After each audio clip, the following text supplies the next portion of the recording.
Hello, Hannah and Dan here from Magic Virtual World. In today's episode we'll take a closer look at awesome tiny lens from Chinese 7artisans company. So without any further ado, let's jump right to it. This is a 25mm f1.8 manual focus lens for APS-C crop sensor cameras. That's approximately 35mm f2.8 on full frame cameras. The lens is packed in the nice black paper box and you can choose between black and silver version. You can buy it for about 80 bucks, so it's super affordable. It's also small and lightweight. Let's have a look at what you can see through the lens on location. This is a 35mm lens in terms of full frame cameras, neither too wide nor too narrow. If you change the lens, you can spot the field of view difference. This is how we can see the scene with 50mm equivalent lens mounted. Let's change the lens again. In this case we use 55mm. It's approximately 80mm on full frame, so it's actually short telephoto lens, and as you can see, the difference in field of view is pretty obvious. Back to our lens. Despite shooting at f1.8, you can't see too much blurred background. So it's useful to use some of the foreground elements to frame the shot. Or you can focus on some subject closer to you to blur the background even more. The lens is small and lightweight with 143 grams or 0.31 pounds. Bokeh or out of focus background is really beautiful here. It's really great, considering the price, weight and size of the lens. You can take a stunning close-up shots with minimal focus distance of 18 cm or 7.09 inches. Look at the beautiful bokeh. This clip with moss details was shot handheld in natural light and we can discover a completely different world here. The front element of the lens is equipped with 46mm filter thread. We recommend to use a variable ND filter when shooting outdoors to control the light coming to the lens while keeping aperture open.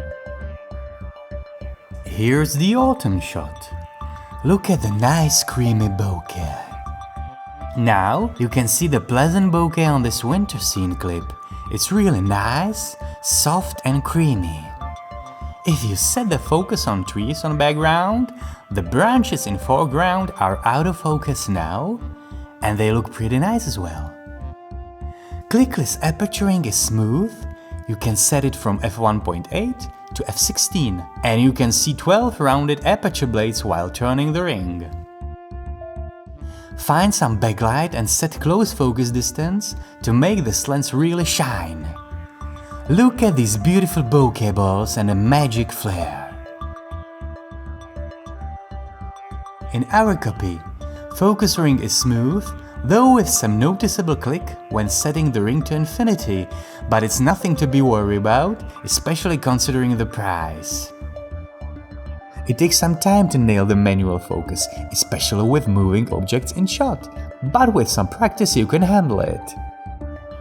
This is another example of unique character of the lens. Look at the nice bokeh and interesting lens flare. It's really impressive.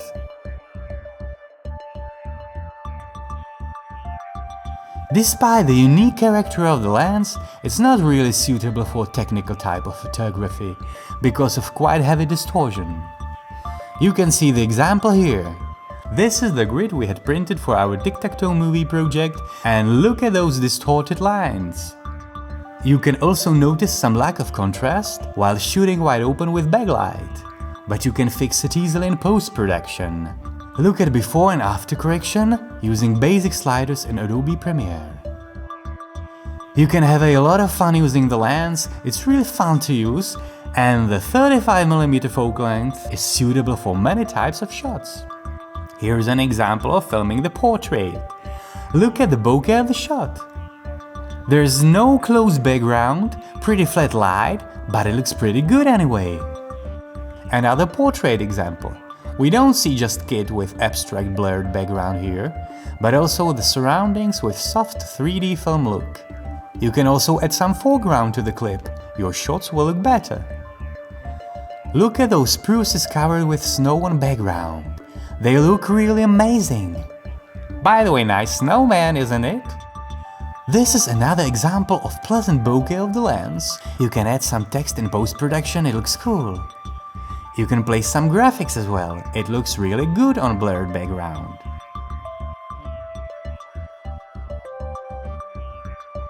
So that's all for today. Hope you enjoyed today's episode. We wish you a lot of fun in case you consider buying this lens.